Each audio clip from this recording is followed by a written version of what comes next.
قبل تمام بالرسول إلى حضرة سيدنا الرسول محمد صلى الله عليه وآله وصحبه وسلم، ثم إلى حضرة جميع إخوانه من الأنبياء والمرسلين والأولياء والشهداء والصالحين من مشارق الأرض ومغاربها، ثم إلى حضرة جميع الأقطاب والأوتاد والأبدان، جميع الأولياء والشهداء والصالحين والعلماء العالم، جميع مشايخنا في الدين، جميع آبائنا أمهاتنا أزواجنا ذريتنا أحبابنا أجمعين، خاصة لسيد الإمام الحبيب عمر بن محمد بن سالم الحبيب الحبيب علي المشهور بن محمد سالم الحبيب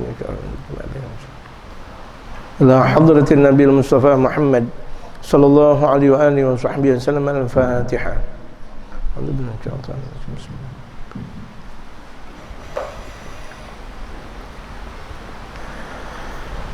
بسم الله الرحمن الرحيم.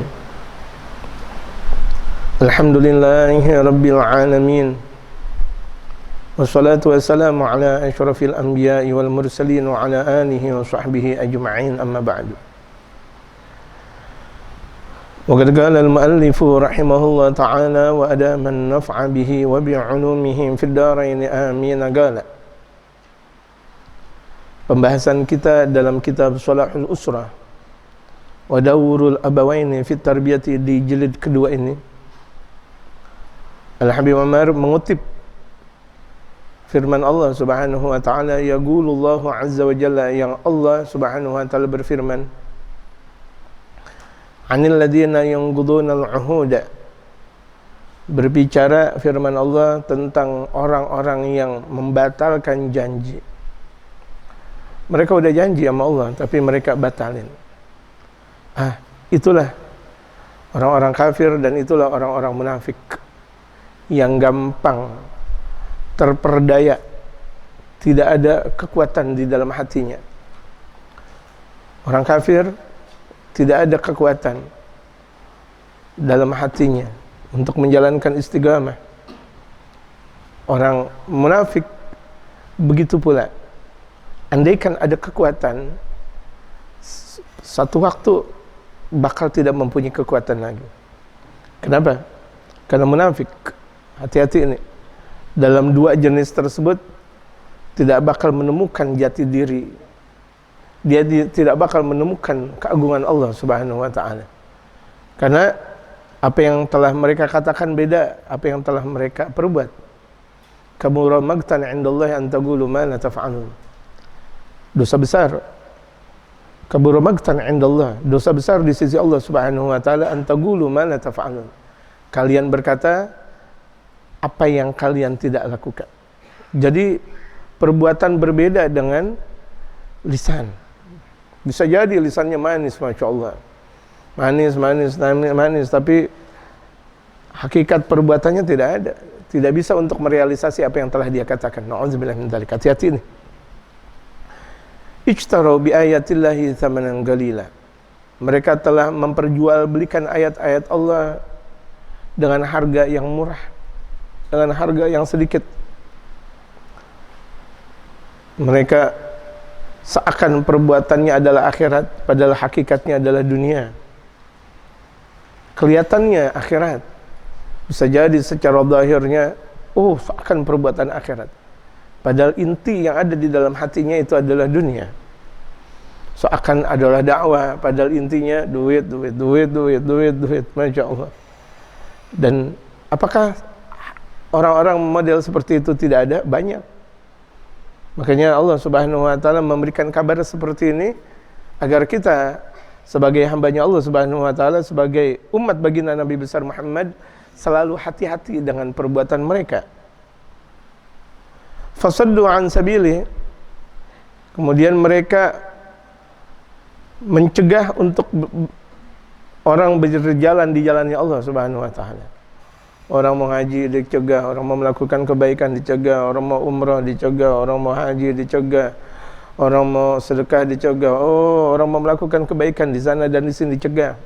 Jangan kamu melakukan kebaikan, kamu melakukan onar aja. Jangan kamu melakukan ini, kamu melakukan itu aja. Jangan kamu ngaji di sini, jangan kamu na'udzubillah min dzalik. Tuh lihat, ini kalau enggak kafir, munafik. Minimal adalah orang munafik. Kalau misalnya ada orang mau melakukan ibadah, dicegah. Ada orang mau melakukan ngaji, dicegah. Minimal ini orang munafik. Andaikan dia tidak kafir, munafik. Na'udzubillah, tsumma na'udzubillah, ya Allah. Innahum sa'a ma kanu ya'malun. Sesungguhnya mereka buruk apa yang telah mereka lakukan, sangat-sangat buruk. Orang mau melakukan dicegah. Setidak-tidaknya umat baginda Nabi besar Muhammad sallallahu alaihi wasallam, andaikan dia tidak menjadi ulama, dia tidak menjadi santri, dia tidak ikut mendengarkan pengajian, setidak-tidaknya jangan benci. Kan dalam sabda baginda Rasulullah Muhammad sallallahu alaihi wasallam, kun aliman, jadilah engkau seorang ulama. Ini target kita ahsan, yang paling istimewa nih, keagungan kita jadi ulama. Karena memang sudah ditargetkan oleh baginda Rasulullah. Karena tidak ada manusia yang paling istimewa setelah baginda Rasulullah, setelah mereka para nabi, kecuali mereka adalah ulama-ulama saleh. Kelompok mereka adalah kelompok orang yang masuk surga. Setelah mereka para nabi dan rasul, yang masuk surga adalah kalangan para waliullah dan mereka para ulama-ulama saleh. Itu Allah Subhanahu wa taala berikan keagungan kepada mereka. Makanya dalam sabdanya, kun aliman, jadilah engkau seorang ulama. Oh, kita udah ngaji capek, udah hafal capek, dekat sama ulama, tahu-tahu enggak jadi ulama juga. Au muta'alliman, atau seorang pelajar, santri, belajar kita enggak tembus jadi ulama. Ngaji, udah ngaji. Ada ulama ngaji, ada ulama ngaji lagi, ngaji, belajar lagi. Ikut sabda Rasulullah. Kita mengikuti siapa kecuali kita harus mengikuti panutan besar kita, qudwah hasanah kita, al-insanul kamil, baginda Rasulullah Muhammad sallallahu alaihi wasallam. Kan aliman atau muta'alliman atau mustami'an, atau pendengar. Pendengar itu orang-orang yang ngaji yang enggak bawa kitab. Ngaji enggak bawa kitab, enggak bawa pulpen, enggak bawa buku. Sebelum ngaji enggak baca, setelah ngaji pun enggak dibaca. Itu namanya pendengar. Sebagaimana banyak pengajian-pengajian yang ada, pendengar. Kita nih sekarang berada di Nabawi TV, pendengar kita. Berarti derajatnya setelah santri. Iya benar. Karena kita enggak ada buku, enggak ada kitab Shalahul Usrah. Kita nggak ada buku, nggak ada pulpen yang terungkap di dalam keindahan mutiara-mutiara dalam kitab Shalahul Usrah, kita nggak pernah catat. Dan kita nggak pernah baca sebelum ngaji dengan guru, setelah ngaji dengan guru, kita nggak baca. Derajatnya jatuh, nggak menjadi santri. Kalau santri itu benar-benar ibarat kalau dalam keadaan perang dia bawa persenjataan lengkap. Jadi kalau misalnya ada orang ngaji cuma sekedar dengerin doang, atau dalam istilah kita jiping, ngaji kuping. Ya sebagaimana banyak pengajian-pengajian di timur dan barat kan ngaji kuping tuh. Itu derajat ketiga. Minimal seorang muslim kalau dia enggak menjadi ulama, enggak menjadi santri, udah dah. Jangan sampai yang keempat agak rendah. Kenapa? Muhibban, pecinta. Pecinta cuma sekedar cinta doang.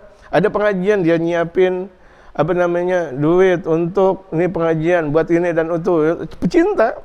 Dia nggak pernah hadir dalam pengajian, dia nggak pernah dengar di dalam pengajian Nabawi TV contohnya sekarang ini, nggak pernah lihat langsung, tapi duitnya keluar. Dia cinta, ada orang parkir di depan rumahnya, nggak ada masalah. Kenapa? Mau ngaji ya? Iya, silahkan. Kalau perlu engkau di rumah saya parkir. Itu namanya muhibban, pecinta. Kalau ada santri, masya Allah, awalnya kita mau ngasih duit melulu, gitu. Ada santri ini, masya Allah, mau beli kitab nggak punya ya? Iya ini sih. Saya menjadi bapak engkau. Saya menjadi bapak engkau. Engkau adalah santri. Yang santri mereka mencari ilmunya Allah Subhanahu wa taala dengan ikhlas. Aku adalah bapaknya engkau. Butuh kitab, aku berikan. Butuh baju, aku berikan. Butuh apa, aku berikan. Ini namanya muhibban, pecinta. Wala takun khamisan, jangan engkau menjadi kelompok yang kelima. Ulama bukan, santri bukan, pendengar bukan, pecinta bukan. Berarti apa dong? Benci. Allah Akbar. Ada suara majlis salim dia benci. Ada suara azan dia benci. Ada ulama dia benci. Ada santri dia benci. Ada terdengar suara-suara majelis dia benci. Naudzubillah min dzalik, fatahlik. Engkau bakal binasa. Engkau bakal binasa dunia dan akhirat. Naudzubillah min dzalik. La yargubuna fi mu'minin illa wala dhimmah. Wa ulaika humul mu'tadun. Tidaklah mereka mendekatkan dalam diri orang yang beriman kecuali ada di dalam diri mereka itu zimmah, satu tanggungan.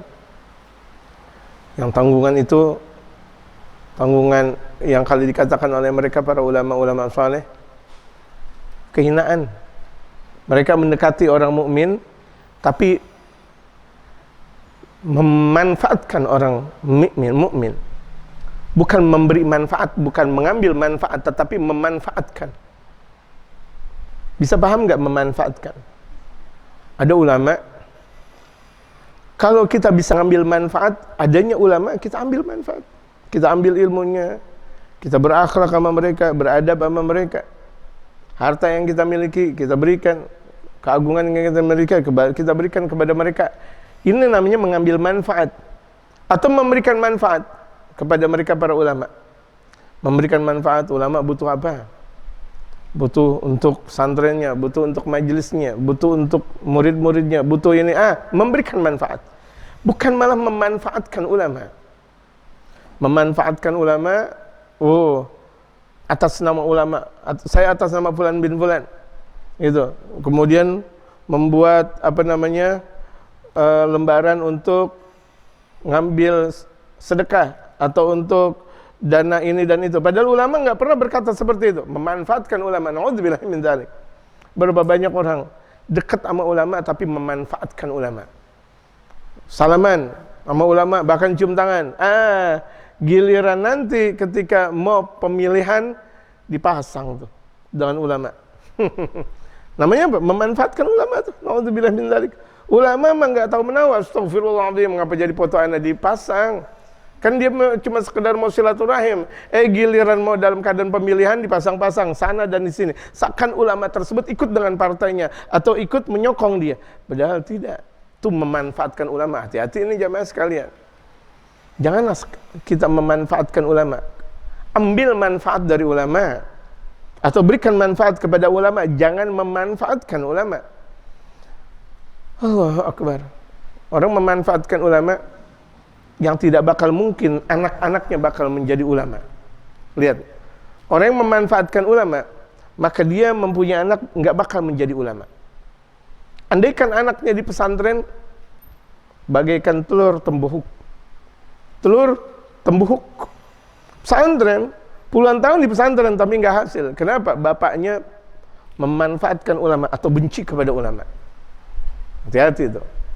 Dahsyat nih. Orang benci sama ulama, anaknya bahkan dikatakan dalam satu riwayat nggak bakal menjadi anak yang soleh. Susah untuk menjadi anak soleh. Gara-gara orang tuanya benci sama ulama. Ya Allah. Harusnya kita dekat sama ulama. Kalau perlu kita berbarengan sama ulama. Sementara mereka orang-orang soleh sebelum meninggal dunia, bahkan wasiatnya, dekatkan kuburan aku dengan guru-guruku. Sampai seperti itu. Di antara wasiat orang-orang soleh, ketika aku meninggal dunia, perlakukan aku dengan baik untuk melakukan ini dan itu. Kemudian kalau perlu berikan sebagian harta untuk guruku fulan bin fulan bin fulan kalau masih hidup. Kalau gurunya udah meninggal dunia, jadikan kuburanku dekat dengan guru-guruku. Seharusnya seperti itu. Karena cintanya mereka kepada kaum salihin, sampai kuburannya dekat dengan mereka para ulama-ulama saleh dengan guru-gurunya. Tidak seperti zaman sekarang, Masya Allah. Dia ngaji sama guru, kemudian gurunya di pemakaman umum atau pemakaman wakaf, dia di mana? Masya Allah. Yang mahal-mahal tuh yang miliaran misalnya. Astagfirullahaladzim. Yang kedekatan dengan kubur, jamaah sekalian, dalam berbagai macam riwayat. Kalau dalam satu riwayat diriwayatkan dari mereka para ulama-ulama saleh di Mesir, Kubah al-Imam Syafi'i, al-Imam Muhammad bin Idris Asy-Syafi'i. Kubah. Kemudian secara kebetulan di area Kubah al-Imam Syafi'i ada orang dikuburkan ahli maksiat. Ahli maksiat. Cuma memang sebelum meninggal dunia, ya keluarga-keluargaku, jangan engkau jauhkan kuburanku dari Imam Syafi'i. Dari Kubah Imam Syafi'i. Jangan jauhkan. Secara kebetulan emang dia ahli maksiat, meninggal. Ahli maksiat meninggal. Dikuburkan.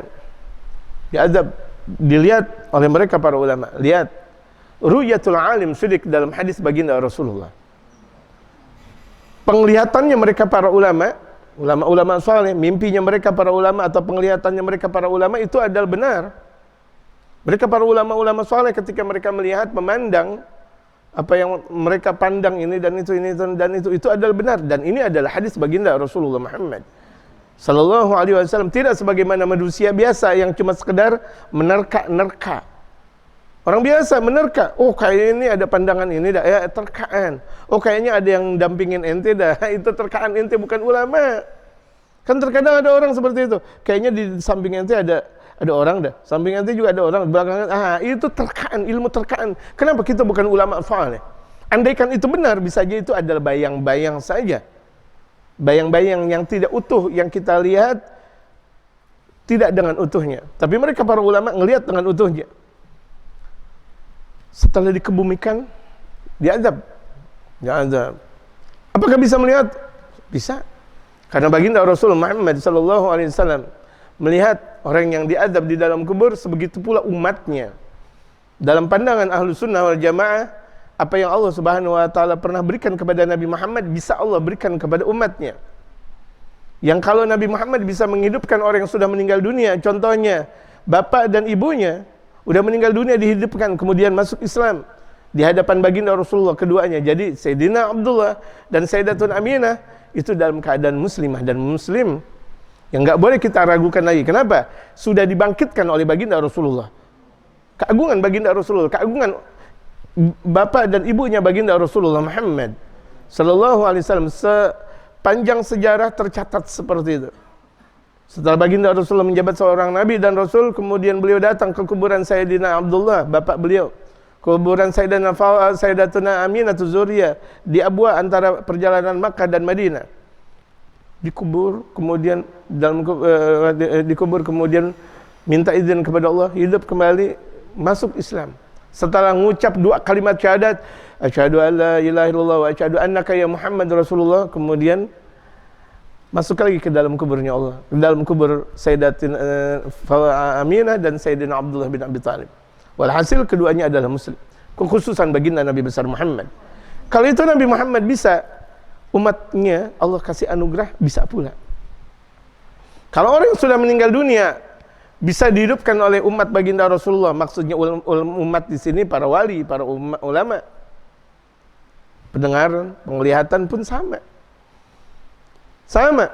Jadi tidak boleh diragukan dengan hadis baginda Rasulullah Muhammad SAW yang seperti ini.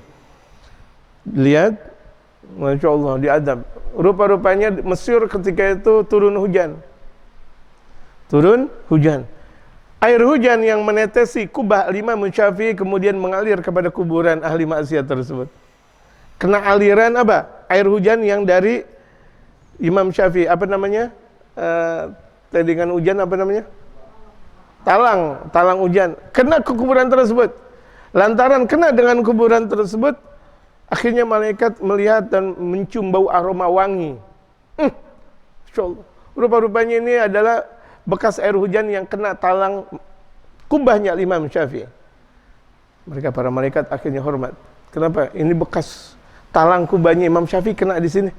Kalau jadi-jadinya saya nggak berani untuk mengadab orang ini. Diampuni oleh Allah Subhanahu wa taala karena di masa hidupnya minta agar kuburannya didekatkan dengan gurunya atau didekatkan dengan mereka para ulama-ulama saleh. Harusnya seperti itu kita seorang muslim. Kita meninggal dunia biar kuburan kita dideketin sama ulama-ulama, sama guru-guru kita, bukan malah berjauhan. Syafaat besar jamaah ketika kuburan kita berdekatan dengan ulama-ulama. Guru-guru kita apalagi searea dengan guru kita, Masya Allah, Masya Allah, itu keinginan besar mereka para murid-murid ketika mereka meninggal dunia, kuburannya jangan jauhin sama gurunya, itu keinginan besar. Masya Allah.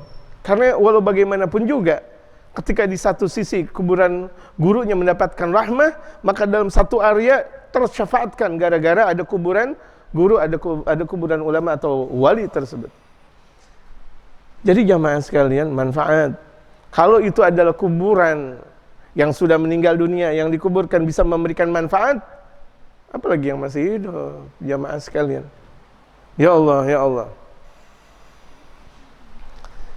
Berapa banyak orang mempunyai kesulitan, apapun problematika yang dia hadapi, datang kepada guru, belum terungkap di hadapan guru, problematikanya udah langsung kelar. Insya Allah. Padahal baru menghadap doang kepada sang guru, baru menghadap, belum ada obrolan apa-apa, problematikanya kelar, gitu. Dan itulah yang sudah dilakukan oleh guru-guru kita, kaum sholihin sebelum kita. Fentabu, tapi kalau misalnya mereka nih orang yang sudah memperjualbelikan agama, gampang banget agama diperjualbelikan dengan harga murah. Tapi kalau misalnya mereka bertobat, waqamus shalah, mendirikan salat, tuh. Di antara ciri orang yang tobat kan mendirikan salat. Katanya tobat, tapi salatnya enggak, bohong.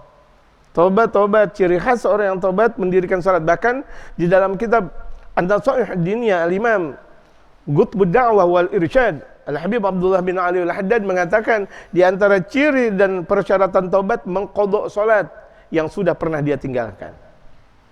Ini perempuan-perempuan. Ya, banyak yang dia tinggalkan zaman dulunya. Kaum lakinya waktu asar dia main bola, waktu maghrib dia macet, waktu zuhur dia kerja, waktu subuh kesiangan, waktu isya ketiduran. Nauzubillah min dzalik. Banyak kan yang model-model seperti ini, qadha salat. 5 tahun dia tinggalkan, 5 tahun qadha salat. Bahkan dalam ungkapan Al-Imam Ibnu Hajar Al-Asqalani, selagi orang masih mempunyai qadha salat, dia enggak boleh ngobrol-ngobrol dengan nikmatnya. Enggak boleh ngobrol, enggak boleh ngeteh, ngopi sana sini, berkelakar, kecuali kerjaannya adalah qadha salat, qadha lagi. Andaikan dia jalankan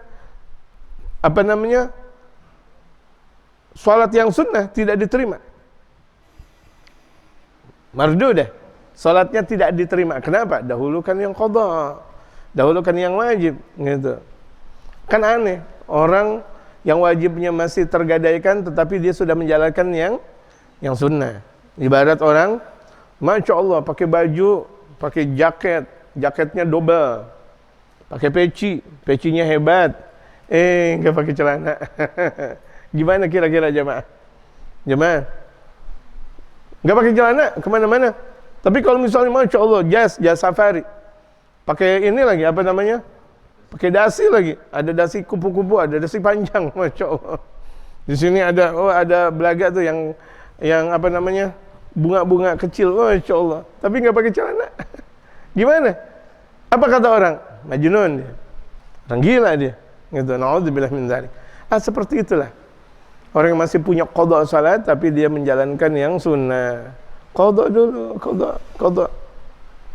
Jadi dikatakan oleh Syekh Ibnu Hajar Al-Asqalani, sepanjang waktunya selain untuk mencari rezeki yang wajib, selain itu nggak boleh kesana dan kesini, nggak boleh ngobrol sana sini kecuali mengqadha salat. Mau jalan-jalan nggak boleh, qadha salat dulu. Mau kesini, mau bertetangga nggak boleh, qadha salat dulu.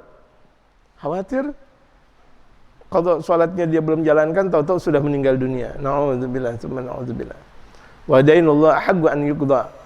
Sementara hutang kepada Allah lebih berhak untuk dibayar. Tapi kalau mereka taubat, orang yang jual beli agama nih, Masya Allah, taubat, ngobekin ulama diobyekin, Masya Allah. Ada orang ngasih ke ulama 5 juta, yang sampai ke ulama 1 juta, 4 juta ditilep sama dia, Masya Allah. Ngobek, bukan ulama dikasih, malah diobyekin ulama. La ilaha illallah. Ada terkadang tuh orang jual beli, kalau ketika dia menjual sama ulama harganya lebih mahal. Ini kayak kan sama aja ngobyekkan ulama kalau begini jadinya. Ada ulama, ada habaib, ada kiai lagi mau beli, misalnya beli sarung yang semestinya sarungnya 100, gara-gara yang membeli ulama jadi 200. Itu ngobyekin ulama tuh, hati-hati. Bukannya ngebantu ulama, malah ngobyekin ulama. Ini benar-benar deh orang gitu. Saya pernah waktu dulu ketika saya silaturahim lebaran di Muallim Syafi'i Adami, ada waktu itu orang berbicara, ketika itu Kiai Zainuddin MZ lagi sedang sangat-sangat di atas daun, sangat terkenal. Ada satu ulama mengatakan, Malim, ini Kiai Zainuddin MZ luar biasa, mobilnya luar biasa. Kalau perlu andaikan itu mobilnya lebih bagus lagi. Terus sedekah kepada ulama lebih istimewa. Walaupun tuh ulama naik dan turun ketika itu mungkin BMW, saya nggak ngerti model-model kayak gitu, model mobil yang hebat-hebat, nggak ngerti yang paling mahal atau yang gimana. Tetap bersedekah kepada mereka para ulama jauh lebih istimewa. Walaupun tuh ulama kaya mu'alim, walaupun tuh ulama kaya. Karena dikatakan oleh Sayyidina Imam Syekh Jalaluddin As-Suyuti kemudian mengambil dari hadis baginda Rasulullah, tidak dikatakan mana ulama kaya atau ulama miskin. Hatta ulama kaya, ketika kita bersedekah sama mereka, maka timpalan pahalanya jauh lebih istimewa daripada segalanya. Gitu. Jadi ciri khas orang taubat, salat. Istiqamah, salat. Inna salata kanat 'alal mu'minina kitaban mawquta. Inna salata tanha 'anil fahsya'i wal munkar. Banyak ayat-ayat yang berbicara tentang betapa keagungan salat. Fa in tabu wa aqamu sholata, andaikan mereka taubat dan mereka mendirikan salat, mendirikan. Makanya dalam bahasa Al-Qur'an bukan mengamalkan. Kalau mengamalkan biasa orang ngamalin, tapi mendirikan, betul-betul menegakkan salat. Mendirikan adalah menegakkan salat. Betul-betul jadi kekuatan besar kita dalam kehidupan zahir dan batin kita, salat.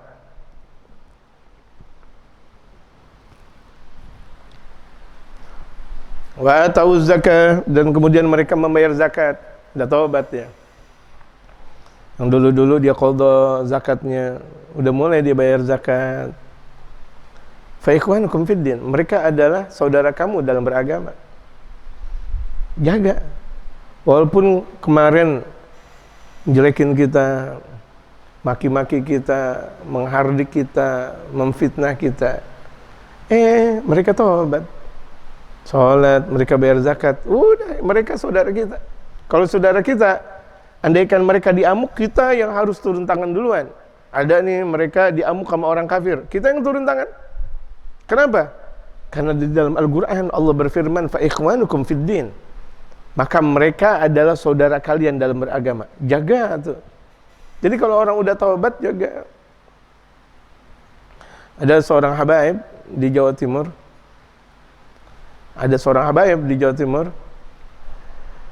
Itu dikejar-kejar sama polisi, maling. Akhirnya tuh maling datang ke habaib. Ana mau tobat bener dah, ana mau tobat bener, ana mau tobat. Dalam bahasa Jawa Timurannya, karena saya tidak fasih dengan bahasa Jawa Timur, saya minta maaf sama pemirsa. Akhirnya bahasa Betawi lagi yang saya ungkapkan. Mengapa ente begini. Ente mau tobat? Benar bi, mana mau tobat? Nangis benar mau tobat. Akhirnya emang karena memang udah betul-betul mau tobat, akhirnya Habib tersebut langsung berada di tengah jalan dengan caroknya, dengan apa yang punya Madura celuritnya. Polisi datang, mau ngapain lo? Kan bahasa Betawi. Ini asalnya bahasa Jawa Timur, tapi karena secara kebetulan lisan saya nggak fasih dengan bahasa Jawa Timuran, saya transit dalam bahasa Kebetawian. Ente mau ngapain? Ini Bib, mau ngambil ini. Enggak, kalau ente mau ngambil dia, langkahi mayat aneh dulu. Oh, enggak Bib, enggak. Langkahin aneh dulu. Pegang celurit. Lari dah tuh polisi. Artinya bukan artinya nggak taat hukum. Ini orang udah mau tobat. Jaga. Ngamalin agama nih kalau begini jadinya. Ngamalin. Orang kalau udah mau tobat udah bismillah. Jaga. Orang kalau udah mau mulai ngaji jaga gitu. Orang kalau udah mau ngaji udah jaga. Ada orang mencerca, biarin, kita jaga. Gitu. Kita jaga. Misal bahkan tuh seorang guru betapa cemburunya ketika murid terjatuhkan oleh orang lain. Murid itu terjatuhkan oleh orang lain, cemburu. Artinya cemburu, guru kesal. Ketika guru kesal, yang mereka kaum guru dengan kekesalannya mereka minta kepada Allah Subhanahu wa taala. Jadi jangan sekali-kali menjelek-jelekan orang yang punya guru. Paham jamaah? Pemirsa harus paham. Hati-hati jelek-jelekan orang yang punya guru. Jelek-jelekan orang yang punya guru, nanti gurunya marah. Jelekin ulama, nanti gurunya marah. Tuh ulama punya guru. Ya, kembali kepada siapa? Kepada maha guru, yaitu baginda Rasul Muhammad Sallallahu Alaihi Wasallam. Beda. Ada orang jelek-jelekin rakyat biasa, tetap nggak boleh. Jelekin orang muslim, dosa besar. Apalagi jelekin ulama. Tuh ulama punya guru. Gurunya lagi punya guru. Hati-hati itu. Yang nanti pada akhirnya adalah baginda Rasul Muhammad Sallallahu Alaihi Wasallam. Kalau baginda Rasulullah benci, mustahil bakal masuk ke dalam surganya Allah Subhanahu Wa Taala. Hati-hati itu. Omongan lisan kita, walaupun nggak ada tulang, tapi lebih dahsyat daripada yang bertulang. Tuh hati-hati. Lisan, gitu. Terkadang kan ucapan benar-benar tuh dahsyat banget. Ya. Guru kita kan udah 80 tahun, lah ngapa jadi kawin sama usia 17 tahun? Lemes banget ente. Guru nikah, bukan zina. Guru udah 80 tahun bilang, ya guru kawin sama 17 tahun. Emang apa? Nyakitin ente gak? Ente harusnya girang. Girang gak? Seorang girang, ketika guru girang, muridnya harus girang. Na'udzubillah min dzalik. Tuh seakan menurut pemahaman murid, ucapan tersebut baik, sungguh telah menyakiti hati sang guru. Kalau hati guru tersakitkan, maka baginda Rasulullah pula hatinya tersakitkan. Hati-hati itu. Orang kalau nggak ngaji, dia pikir itu ucapan biasa. Padahal itu adalah ghibah yang paling dahsyat. Menggibahi gurunya sendiri. Kalau menggibahi sesama muslim dosa besar, bagaimana ketika dia menggibahi gurunya sendiri? Gurunya dia gibahi. Na'udzubillah min dzalik. Nggak sadar tuh ucapan-ucapan yang model kayak begitu. Ada ucapan lagi, waduh guru amplopnya banyak banget. Dia nggak sadar tuh, lagi jelek-jelekin guru. Guru amplopnya banyak banget tuh, boleh tuh saya dibagi tuh dikit. Ya Allah, aturan ente ngasih amplop buat guru, ngapa jadi amplop guru ente ngomongin? Tuh amplopnya guru juga nggak seberapa, biar ente pada tahu. Dan juga sebagian amplop yang dimiliki itu dikeluarkan untuk dakwah di jalannya Allah Subhanahu Wa Taala. Ente kan nggak tahu. Ini mulut benar-benar usil. Hati-hati itu yang model kayak gitu. Menurut pemahaman biasa, itu ucapan biasa. Tapi lebih dahsyat daripada racun yang berbisa. Daripada ular yang berbisa. Racunnya dahsyat. Itu lebih dahsyat. Hati-hati itu jamaah sekalian. Kelihatannya santai. Gitu. Pengajian guru gitu-gitu aja. Wah, dahsyat. Masa maulid yang datang sebegitu tuh guru, tuh lihat. Dahsyat, ucapan tersebut udah lebih menyakiti daripada segala-galanya. Udah nyakitin hati sang guru. Guru tahu atau tidak guru, ya atau guru tidak tahu, maka Allah Maha tahu itu semuanya. Jadi jamaah sekalian, kalau ada orang nyakitin kita, jelekin kita, kembali kepada Allah. Tapi kalau misalnya mereka udah minta maaf sama kita, maafin. Mau bilang gimana? Maafin. Al-Habib Umar mempunyai orang tua. Begitu juga Allah yarham Al-Habib Ali Al-Masyhur bin Muhammad bin Salim bin Hafidh. Yang keduanya, orang tuanya adalah Al-Imam Al-Habib Muhammad bin Salim bin Hafidh. Betapa di usianya Al-Habib Umar 9 tahun ketika mau salat Jumat di Masjid Al-Muhdar kali itu. Karena di Masjid Jami tidak mendirikan salat Jumat karena lagi dahsyatnya komunis pada zaman itu. Di Hadramaut, di Tarim, Hadramaut, Yaman. Ketika mau salat Jumat, ditangkaplah orang tua Al-Habib Umar. Ketika itu Habib Umar di usia 9 tahun. Sebelum ditangkap, sorban yang ditaruh di pundak Al-Habib Muhammad bin Salim ditaruh di pundak Al-Habib Umar. Tanda rangkaian kekhalifahan seperti itu. Kemudian ditangkap, dibawa, diculik, yang sampai sekarang ini dari usia 9 tahunnya Habib Umar sampai sekarang sudah kurang lebih 45 tahunan yang lalu, nggak balik lagi. Rupa-rupanya orang yang membunuh bapaknya ketahuan dan mau ikut ngaji dengan Al-Habib Ali Jufri, Habib Ali bin Abdurrahman Al-Jufri, salah satu murid yang sangat dekat dengan Al-Habib Umar, yang sering diungkap di Nabawi TV kita ini.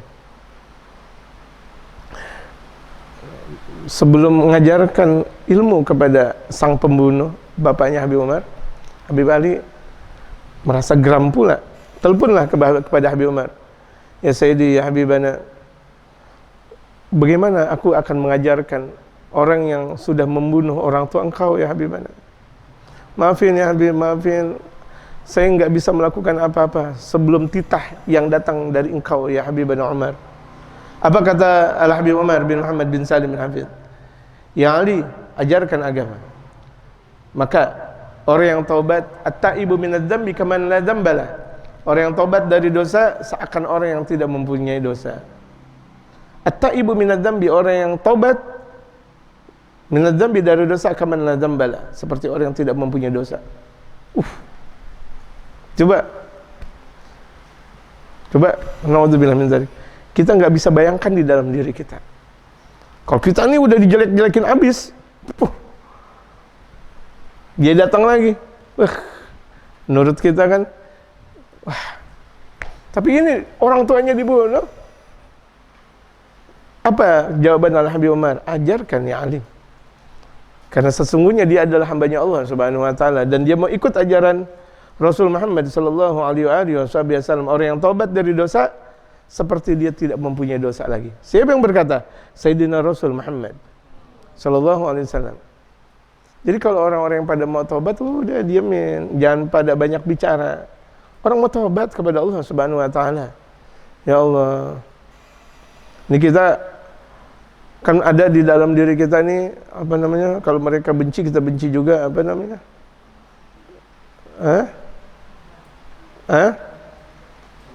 Yang kencang, dendam. Ada dendam kesumat. Sampai dia mati dia ingat. Sampai itu ada orang ngomong, sampai gua mati gua ingat sama dia. Jangan.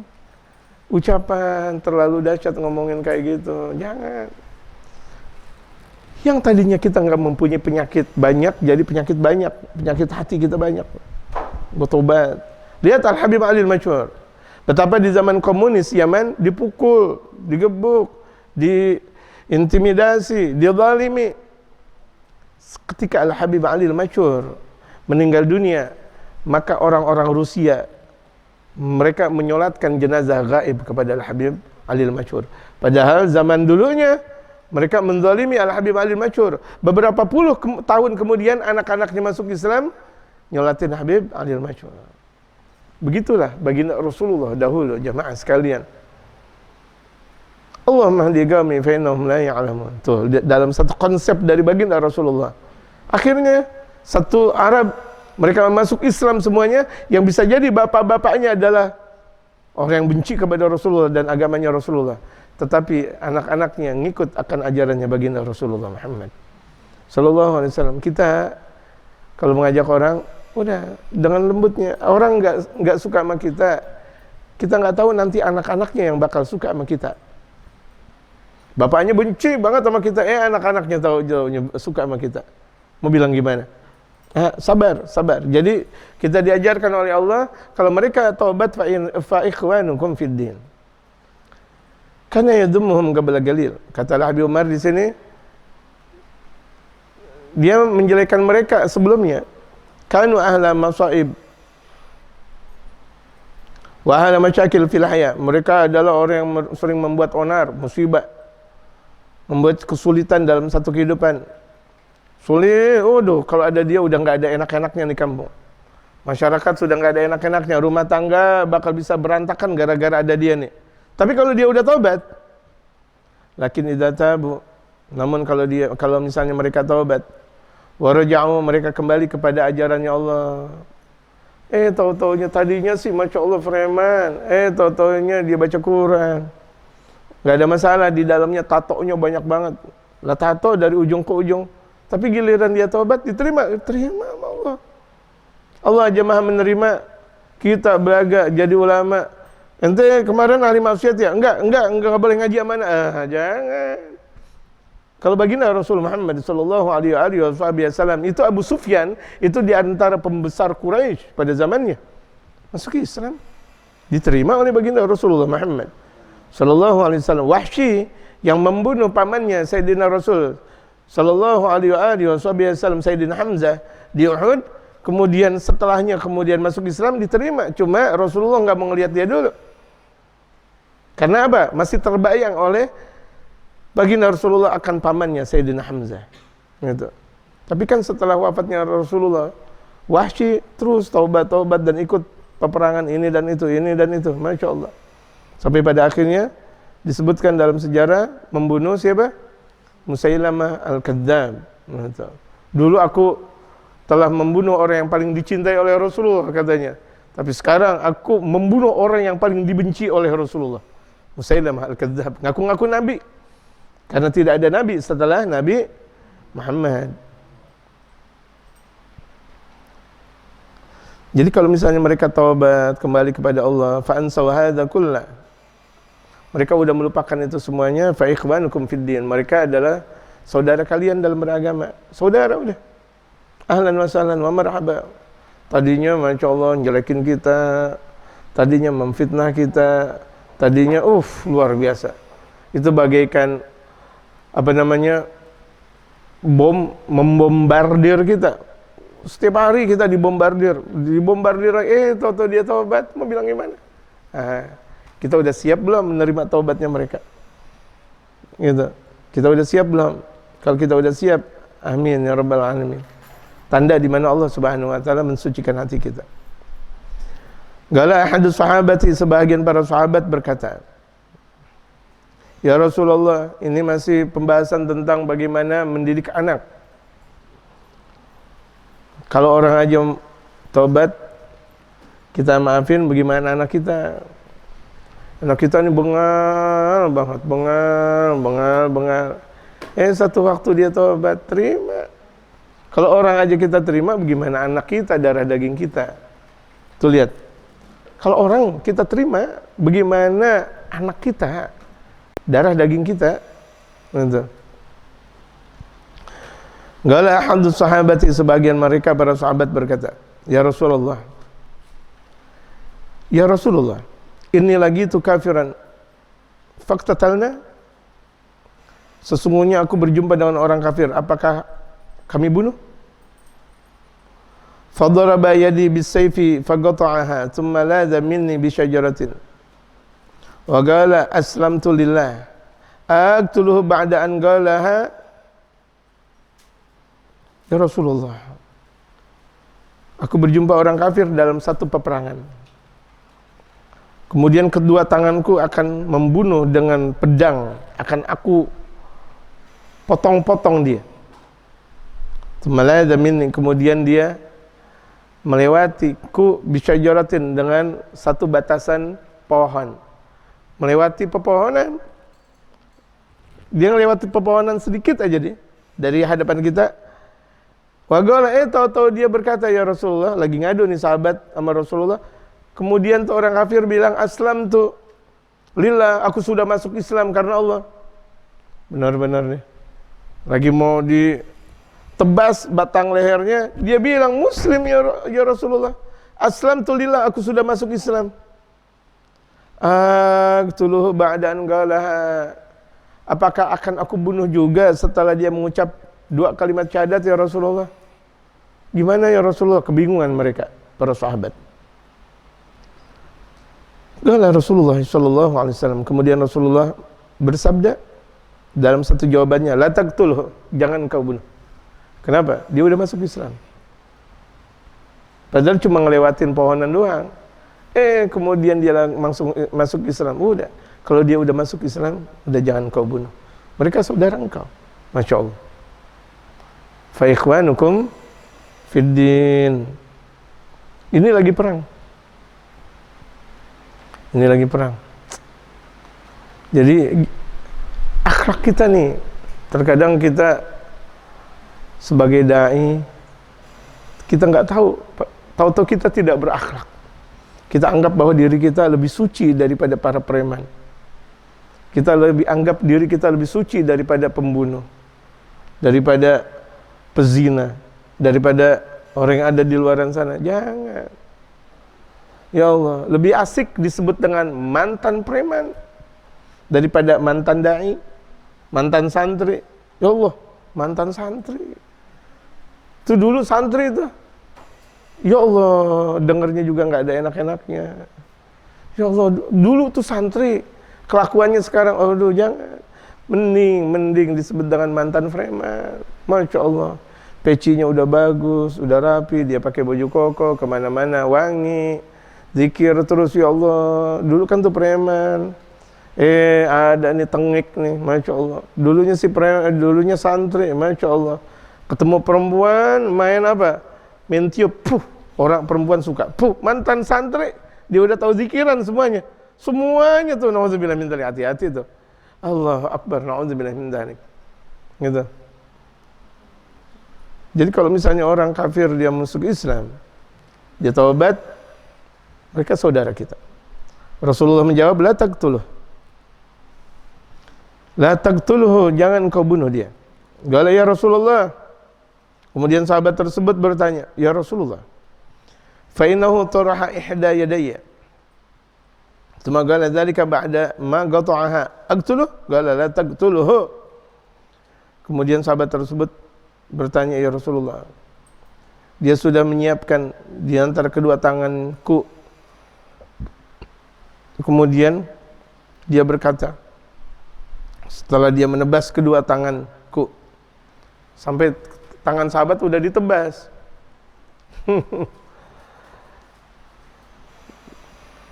Aqtuluh, setelah dia sudah menebas kedua tanganku, kemudian dia mengatakan masuk Islam, masih aku bunuhkah dia ya Rasulullah? Ini tanganku udah ditebas. La taqtulhu, jangan kau bunuh. Tetap, kenapa dia udah muslim? Tuh lihat, ini orang lagi ziarah kubur disebut kafir. Orang baca maulid dibilang kafir. Sebegitu gampangnya mengkafirkan muslim. Orang kunut nggak kunut dibilang kafir. Nggak sepaham dibilang kafir. Kafir tuh dia, Masya Allah. Masa Idul Fitrinya hari ini, kita hari ini dong. Kafir tuh dia, la ilaha illallah. Beda Idul Fitri menghukumkan kafir. Beda partai menghukumkan kafir. Partai yang benar adalah ini, yang lain kafir. Ente dibohongin sama orang-orang politik. Yang naik dia juga, ente dibohongin. Makanya jangan main partai. Ngaji yang enak. Ngaji yang enak. Nggak ada ulama bacot-bacotan. Adakah ulama main bacot-bacotan? Main jelek-jelekan? Kalau ulama dunia banyak, ini ulama akhirat. Guru-guru kita apakah seperti itu? Habib Umar kita, Habib Ali Masyhur kita, Malim Syafi'i Azami kita, atau Habib Abdul Qadir bin Ahmadnya kita, atau semua para habaib dan ulama-ulama kita seperti itu? Kan tidak ada.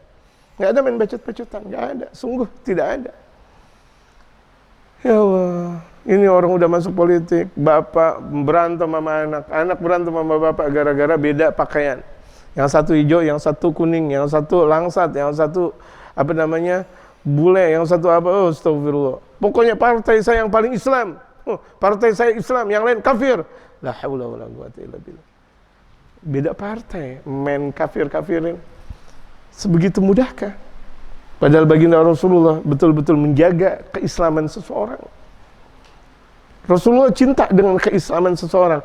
Sementara orang, kalau zaman dahulu, orang kafir bisa masuk Islam dengan mereka para wali songo dan ulama-ulama kita zaman dulu.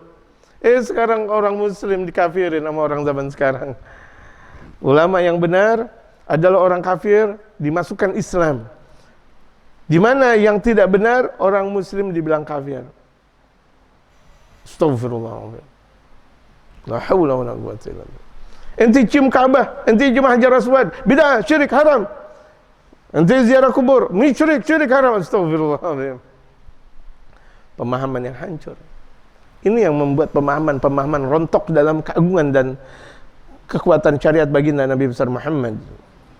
Bahkan pernah dikatakan oleh Syekh Muhammad Abduh, murid dari Syekh Jamaluddin Al-Afghani, mengatakan al-Islam mahjubun bil muslimin. Orang Islam itu terhijab dengan orang muslim itu sendiri.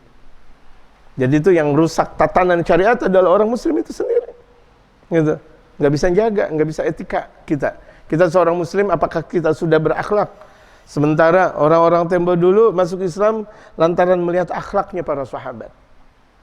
Orang-orang masuk Islam, generasi tabi'in itu melihat sahabat baginda Rasulullah dengan akhlak, akhirnya mereka masuk Islam. Kita melihat akhlaknya kaum muslimin, la ilaha illallah, miris jamaah. Yang satu maunya ini, yang satu maunya ini. Akhirnya mereka, banyak orang masuk Islam di zaman sekarang lantaran mengkaji Islam, bukan lewat akhlaknya kaum muslimin. Kenapa? Semakin banyak rendahnya. Yang bahkan udah pada ngaji aja nggak pada paham. Betul gak? Betul gak jamaah? Betul gak jamaah? Astagfirullahaladzim. Lo udah pada ngaji. Bagaimana ceritanya ketika anaknya pada sunatan dan pada nikahan? Yang dipanggil ulama, habib, baca maulid, zikiran, tidak. Yang ada apa? Waduh, itu dia. Lo udah pada ngaji. Merusak gak kalau begini jadinya?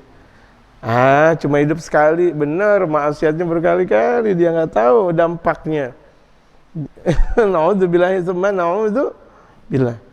Rusak gak jamaah? Jamaah rusak. Naudzubillahi min dzalik. Astagfirullahaladzim. Ini orang yang ahli ngaji. Bagaimana orang yang tidak ahli ngaji? Ya Allah, jangan sampai kita mencelakakan Islam kita. Jangan sampai kita menjatuhkan Islam kita. Kita lebih enak berperang dengan musuh kita karena berhadapan dengan kita. Tapi kalau misalnya ada orang munafik, susah tuh jamaah sekalian. Susah. Jatuhnya kekuatan Islam banyak lantaran orang-orang munafik.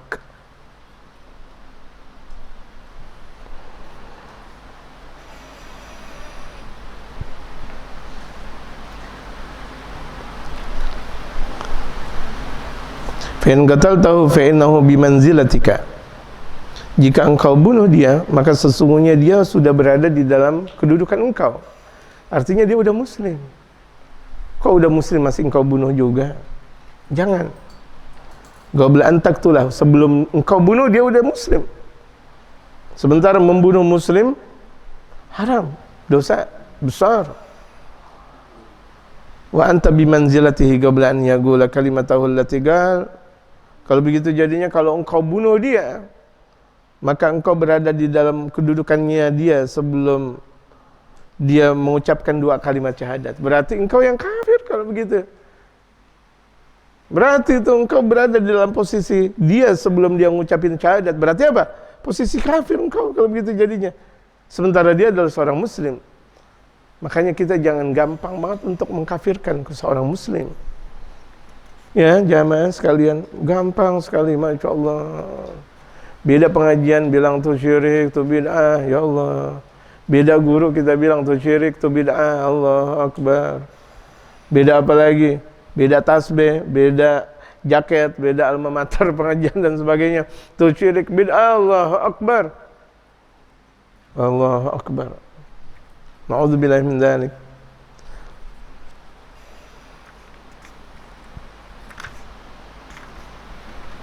Fanzur ila jihadihi sallallahu alaihi wasallam.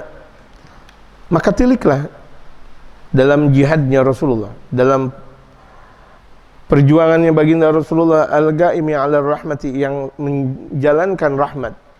Lagi perang tetap santun baginda Rasulullah. Padahal lagi perang ini tetap sayang baginda Rasulullah. Hatta lil mu'adil mu'anidil mugatil, sampai kepada orang yang melampaui batas, orang yang membunuh. Wagad kata alian, bahkan dia sudah membelah tangan sahabat, tapi ketika itu dia muslim. Temagala Islam tuh kemudian dia mengatakan aku muslim. Wa ma'a dzalika qala lahu, kemudian setelah itu baginda Rasul bersabda, "Give makanak wa la taqtulhu." Engkau berada di tempat engkau, jangan engkau bunuh dia. Walaupun tangan engkau sudah dibelah dengan musuh engkau, tapi dia udah muslim. Lihat betapa rahmahnya Rasulullah kepada orang muslim. Jadi kalau orang udah muslim berarti dia adalah umatnya Nabi Muhammad. Kalau Nabi Muhammad cinta, kita pun harus cinta kepada Nabi Muhammad. Kalau betul kita cinta kepada Nabi Muhammad, berarti kita cinta kepada umatnya. Seberapa banyak cinta kita kepada Nabi Muhammad, seberapa banyak pula kita cinta kepada umatnya. Gitu aja. Kalau cinta kita membahana kepada Nabi Muhammad, berarti cinta kita kepada umatnya pun membahana. Lihat, ketika cinta kita membahana kepada umat Nabi Muhammad, cinta, sayang kita, nggak ada perasaan benci, tanda bahwa kita cinta sama Nabi Muhammad. Jangan kita bilang, cinta sama Nabi, tapi gontok-gontokan mula sesama muslim. Berhujat mula sesama muslim. Kedzab, pendusta dia. Kedzab, pendusta dia. Orang cinta nggak bakal jelek-jelekin, betul gak? Orang cinta nggak bakal jelek-jelekin yang dicintai. Lihat, satu kamus, orang cinta nggak bakal dijelek-jelekin. Justru ketika dicintai, yang jelek aja bisa menjadi enak. Masya Allah. Satu ungkapan, orang lagi dalam keadaan berkasmaran. Ini dalam satu bahasa yang jamaah dengar, tapi boleh nggak dengar juga, emang juga harus dengar. Ya Allah, dalam satu bahasa dikatakan, lah tai kucing dikata coklat. Tai kucing dikata coklat. Kenapa? Di samping pengantin baru, dia baru nikah, padahal tuh bau kucing. Dia bilang bau bukur. Bau kucing dibilang bau bukur, gitu. Bau tai burung. Dia nggak mencium tai burung. Sungguh dia nggak mencium tai burung. Yang dia cium seakan bukur. Jadi nggak usah komentar baunya tai burung. Nggak perlu. Kenapa? Orang lagi kasmaran. Tuh lihat. Kalau kita cinta sama Nabi Muhammad, nggak bakal mungkin jelek-jelekin umatnya. Betul nggak? Yang ganteng umatnya, yang jelek umatnya, saudara kita. Oh, dia berbuat maksiat kan dulu. Sekarang kan dia udah balik. Jangan kita ingat maksiat orang. Kalau kita ingat maksiat orang, emang kita nggak punya maksiat. Yang bisa jadi maksiat kita lebih banyak daripada dia. Betul gak? Jangan. Dia udah ngaji, dia udah zikir, dia udah sholat. Udah, jangan ingat kesalahannya. Masya Allah. Betul kan? Kalau orang lagi kasmaran, semua bau apak dia lupa. Masya Allah. Lah suaminya baru pulang seminggu nggak mandi. Padahal yang dia makan jengkol, yang dia makan pete. Totonya deketan sama istrinya, bang, Masya Allah, mahal gaya rumah kita romantis banget bang. Masya Allah. Lah istrinya baru makan bawang, dibilang Masya Allah, permaisuriku, alangkah indahnya bau engkau. Padahal nanti kalau udah 10 tahun, bau banget loh. Lihat, kita cinta nggak bakal jelekin. Yang ada andaikan jelek diperbagus. Betul gak? Itulah hakikat cinta, hakikatul mahabbah. Gitu.